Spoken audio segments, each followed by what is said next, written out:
A near whisper of disbelief. 1 terabit per second. That is the number Chinese engineers just hit in a lab test, and it is already sending ripples through telecom offices and government agencies around the world. Let's put that number in plain words before we go any further. Dryly, like stating the obvious, 1 terabit per second is fast enough to pull down 20 full-length movies in under 1 second. Not 20 minutes, not 20 seconds. Voice drops to a pointed, slower pace. Under 1 second. The 5G phone sitting in your pocket right now would need almost 2 full minutes to do the same job. So how did a research lab jump 100 times ahead of the fastest wireless technology most of us have ever touched? And here is the part that actually matters. This is not just a speed record.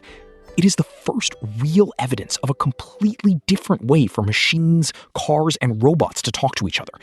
A job 5G was simply never built to handle. Before we get into how this works and why it has telecom companies and entire governments watching this closely, hit that like button. It genuinely helps this channel keep making videos like this one. And subscribe too, because what happened after this lab result is the part that is harder to believe than the lab result itself. Leaning in, voice gaining a conspiratorial edge. Later in this video, a real city, not a climate-controlled lab, put this technology through a humid summer stress test. And what came out of that test is what convinced skeptics around the world to start paying attention. Stick around, because we're building up to that, piece by piece, starting right now. To understand why this breakthrough matters, you first have to understand what 5G actually got right. Because 5G was not some minor upgrade. It was a genuine leap, and it earned its spot as the backbone of modern life. You cannot appreciate why a network 100 times faster is such a big deal until you see how good the current one already is. Here is the simple idea behind it. Shorter radio waves carry far more data, but they cannot travel very far. So instead of a handful of giant towers like older networks used, 5G runs on thousands of smaller towers packed close together. Picture old networks as a few massive stadium floodlights. 5G is thousands of small bulbs strung along every single row of that stadium. More coverage, more precision, almost nothing wasted.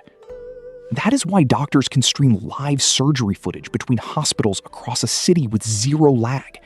That is why factories can run robotic arms with almost no delay at all. And that is why by 2023, more than 1.5 billion 5G connections were active worldwide. A beat of quiet emphasis. Roughly the entire population of India carrying a 5G signal in their pocket at the same moment. That is not a metaphor. That is just the math. Beyond hospitals and factories, 5G quietly rewired smaller, everyday moments too. It let farmers plant soil moisture sensors across entire fields and read them in real time. It let shipping ports track shipping containers without a single physical cable running between the cranes and the control room. None of that makes headlines, but it shows how deep 5G actually reached into daily life once it got built. On paper, 5G looked like the finish line. But here is a detail almost nobody talks about. 5G was never designed to be the finish line. It was designed as a bridge. A very strong bridge, built to carry an enormous amount of weight, but a bridge all the same. And bridges are built to lead somewhere. That somewhere is exactly what this new breakthrough is reaching for. So, if 5G is this capable, why do we even need something faster? The honest answer has nothing to do with 5G failing. 5G is still doing precisely what it was built to do. The real answer is that the world is now asking wireless networks to do a job that has nothing to do with people scrolling social media or streaming a show. Think about self-driving cars negotiating an intersection with each other. Think about robotic surgery performed from hundreds of miles away. Think about factory floors where thousands of machines have to react to one another in a split second. This is not humans consuming content anymore. This is machines making instant decisions on our behalf, what engineers are starting to call the Internet of Intelligence, a network built for machines and AI systems talking to each other non-stop, not for humans checking their phones. Here is a way to feel the difference. If a movie freezes for half a second, you barely notice. If a self-driving car takes even half a second too long to notice a pedestrian, that half second can be the difference between a normal afternoon and a tragedy. 5G was built for people, and it does that job beautifully. It was just never asked to handle machines making life or death calls in real time. Here's where the numbers start to bite. A single 5G tower can reliably support around 1,000 connected devices before performance starts to slip. That sounds like plenty, until you picture a mid-sized stadium holding 60,000 phones, sensors, and cameras all trying to connect at once. That is 60 times over the limit in one building on one afternoon. The same crowding shows up at airports on a busy holiday weekend, or in disaster zones where rescue teams are running dozens of drones and sensors while thousands of civilian phones nearby are also fighting for a connection. Then there is latency, the delay between a signal leaving and arriving. 5G's best case delay sits around 4 milliseconds. For streaming video, that is invisible. For a self-driving car reacting to a child stepping off a curb, or a surgical robot operating from hundreds of miles away, those few milliseconds are the gap between a smooth save and a catastrophic mistake. This is exactly the wall that pushed researchers to stop trying to squeeze more out of 5G's frequencies and go looking somewhere completely new on the radio spectrum. It sounds like a small pivot on paper. It is the entire reason a 1 terabit per second lab result became possible at all. Here's the twist that changes the whole story. Instead of squeezing more out of the same frequency band 5G already uses, what if engineers moved much higher up the spectrum, into a range called Terahertz waves, the sliver of spectrum sitting between microwaves and infrared light? For decades, this range was barely touched for communication, and this is the exact frequency behind the 1 terabit per second number we opened with.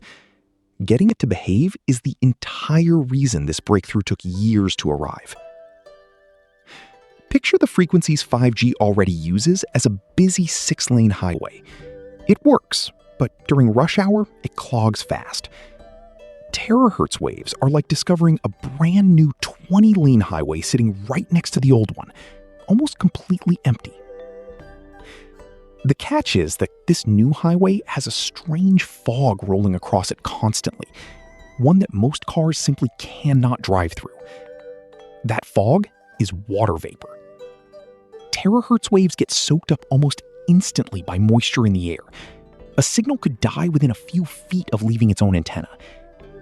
This is the wall every research team that touched terahertz kept slamming into and eventually walking away from. And it earned this frequency a quiet, dismissive reputation in engineering circles. Technically fascinating, practically useless.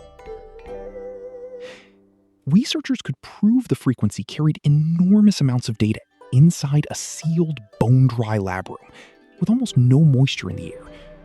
But the moment they carried the same setup outside, even on a mildly humid day, the signal would collapse within a matter of feet.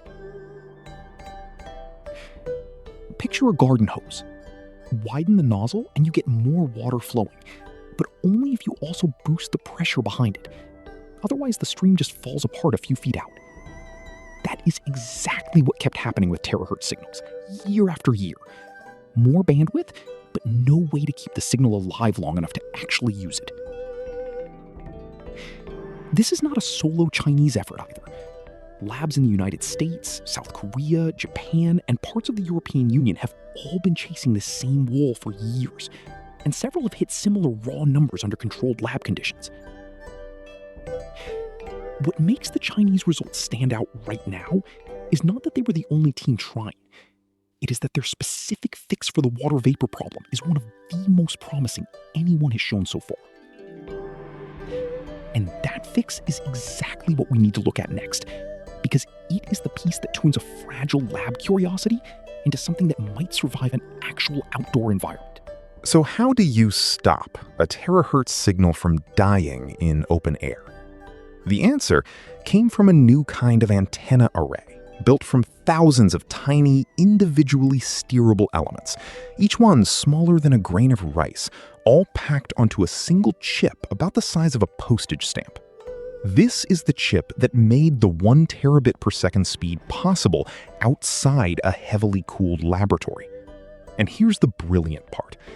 Instead of firing out one strong signal and hoping it survives the trip, every one of those tiny elements constantly adjusts itself based on exactly how much signal the surrounding air is absorbing in that instant. Going back to our garden hose, this array does not just widen the nozzle. It actively repressurizes the stream, moment to moment, based on real conditions in the air around it, thousands of times every second, faster than your eyes adjusting when you walk from a bright room into a dim one. The result of that single shift is enormous. In earlier lab attempts, terahertz signals collapsed within a few feet of the antenna. With this new array, researchers held a strong, high-bandwidth signal across a few hundred feet, roughly the length of a football field, both indoors and outdoors in lab conditions. There was also a manufacturing story buried inside this breakthrough that is easy to miss. Earlier terahertz test rigs needed constant external cooling systems and power supplies about the size of a small generator just to hold a stable signal for a few minutes. Shrinking all of that down onto a postage stamp chip running on a fraction of the power is arguably just as impressive as the speed record itself, because it is the difference between a science fair curiosity and something you could eventually build into a real product. Now, it is important to stay honest here. This fix works well under the specific test conditions researchers have run so far. It is not a solved problem for every climate, every weather pattern, and every location on Earth yet. There is real work still ahead before this holds up everywhere, all the time, at massive scale. But going from a signal that dies within a few feet to a signal that holds steady across a football field is still a genuine leap, and it is the leap that makes everything else in this story possible. There is one more honest wrinkle worth naming. Even if a signal could carry a full terabit per second through the air flawlessly, most phones and laptops today do not have the internal hardware, the storage chips and processors, fast enough to actually save or use data arriving that quickly. It's a little like building the world's fastest water slide and then realizing the pool at the bottom is too small to catch what's coming down it. So this breakthrough was never just about beaming data through the air. It is about building an entire generation of hardware that can keep up with it. And that gap between what the network can send and what our devices can actually handle is exactly what pushed this whole idea out of the lab and into a real city. A lab result is one thing. Surviving the real world is a completely different challenge. And this is where we finally circle back to that humid summer moment we teased at the very start of this video. In 2024, researchers set up an experimental test bed, essentially a pilot zone, not a public network yet, across roughly 40 city blocks of a manufacturing district in Shenzhen. Choosing a manufacturing district was not an accident. Factories are packed with thick metal equipment, concrete walls, and constant vibration, exactly the kind of environment that exposes a fragile signal fastest. If this technology had a hidden crack, this was the place that would find it. Inside that pilot zone, sustained field speeds averaged around 860 gigabits per second. That is not quite the full terabit per second from the lab, but engineers called the gap basically a rounding error. To put 860 gigabits per second into plain terms, that is enough bandwidth to move the entire written collection of the Library of Congress across the network in under 5 seconds, and it could repeat that every single second, all day long, inside that test zone. That is not a metaphor. That is just the math. This matters more than it might sound like at first, because in wireless engineering, lab numbers and real-world numbers almost never land this close together. Real cities bring humidity, foot traffic, concrete, glass, and rain, everything that can shred a delicate signal. Shenzhen's summer humidity regularly climbs above 80%, exactly the kind of thick, moist air that used to kill terahertz signals within days in earlier attempts. Holding steady numbers inside a humid, steel-filled, crowded city is a genuinely strong sign for where this technology is headed. One more detail from this pilot worth sitting with. The new small cells were bolted straight onto existing 5G lamppost infrastructure that was already installed across the district.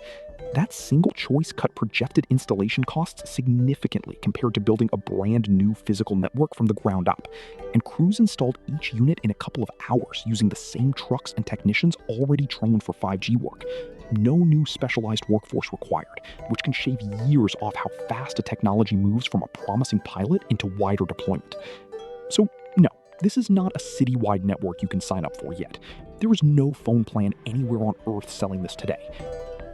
But a working pilot zone landing this close to lab performance inside a hot, humid, crowded, metal-filled city is still a genuinely meaningful step.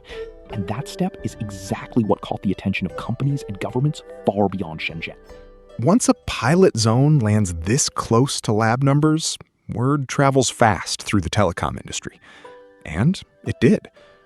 More than 140 international patent families now reference this style of reconfigurable antenna design, filed across China, the European Patent Office, and the United States. That is a lot of companies quietly betting real money on this exact direction, because companies do not spend money filing patents on technology they think is a dead end. When over 100 patent families show up across 3 major regions inside a short window of time, it usually means multiple competing companies looked at the same research and independently decided their own version of it was worth protecting. Major device and equipment makers have already started shifting their research roadmaps to prepare for Terahertz-compatible hardware over the next several years. South Korea is running its own Terahertz pilot programs inside dense urban test zones. Japan and several European research consortiums have Terahertz projects of their own. Some of them started or accelerated directly because these Chinese field results held up outside a lab. This is a genuinely global race, with multiple countries pushing hard toward very similar milestones at roughly the same time. Not one country running alone while everyone else watches from the sidelines.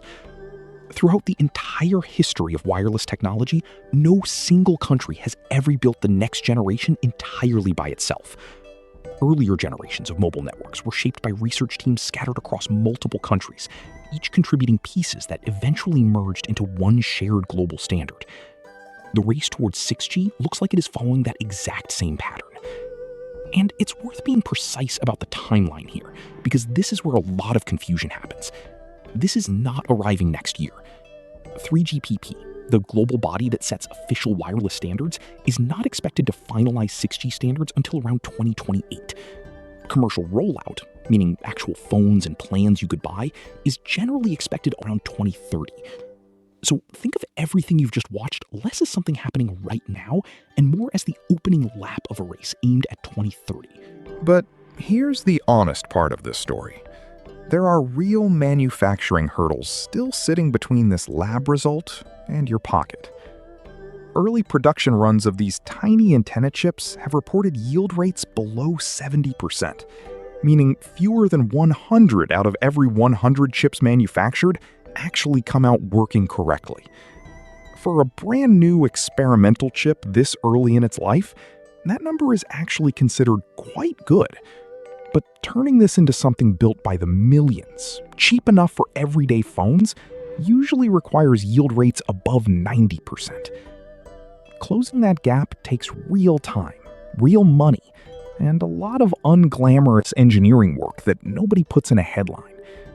This kind of struggle is a completely normal part of how every major chip technology has ever developed, and history suggests it tends to close within a handful of years once enough money and attention gets pointed at it. There is also the device gap we already touched on. Right now, most consumer hardware, phones, laptops, the chips inside them, simply cannot save or process data arriving at anywhere close to these speeds. Flat delivery, no alarm. Building a network that outruns the devices meant to use it is its own kind of unfinished business. Voice firms, direct. None of this erases what the science has already proven. It simply marks the distance between showing this can work and making it ready for your pocket. And closing that distance is exactly the story that is going to keep unfolding over the next several years, in China and everywhere else racing toward the same finish line. Which brings us back to the bigger picture this whole story has been building toward. Every major leap in wireless speed has followed the exact same pattern throughout history. It shows up first in wealthy, crowded cities, and it takes years, sometimes decades, to reach the places that could actually use it the most. Rural clinics without a steady internet connection, schools in remote regions still waiting for a stable signal, disaster response teams working in areas where the cell towers are often the first thing to go down. This pattern is not because anyone is deliberately leaving these places behind. New wireless infrastructure is expensive to build, and it makes financial sense to build it first where the most people and the most money already are. But that practical logic is exactly why the gap between wealthy cities and everywhere else keeps repeating itself, generation after generation, unless someone deliberately chooses to close it sooner rather than later. If this next generation of wireless technology eventually reaches those places too, not just the cities that already have everything, that is the moment it stops being an impressive number in a lab report and starts being something that genuinely changes lives. A rural clinic with a stable, high-speed connection could bring in a specialist doctor from hundreds of miles away through live video instead of asking a patient to travel for hours. What makes this moment different is not just that the speed number is higher. It's that this level of speed and near-instant response time could let machines, sensors, and AI systems coordinate with each other in ways that were simply not physically possible before. That is not a small upgrade. That is a new category of what a wireless network can actually do, and it is a story still very much being written by researchers in China and by teams racing toward the same goal all around the world. It's worth remembering that just a decade ago, ideas like remote robotic surgery or fleets of self-driving cars coordinating at intersections sounded like distant science fiction. Wireless technology quietly became the missing piece that turned those ideas into real, testable systems. Whatever comes next in the race towards 6G is likely to unlock a similar wave of ideas that feel impossible today and completely normal a decade from now. If this changed the way you think about what a wireless network can actually do, hit like. It genuinely helps this channel grow. And subscribe with notifications on, because we cover stories like this every single week and you don't want to miss what's coming next. Now, I want to hear from you. Do you think this kind of technology reaches everyday people in remote regions within the next decade? Or does it stay locked inside a handful of wealthy cities, the way every generation of wireless technology has before it? Let me know down in the comments.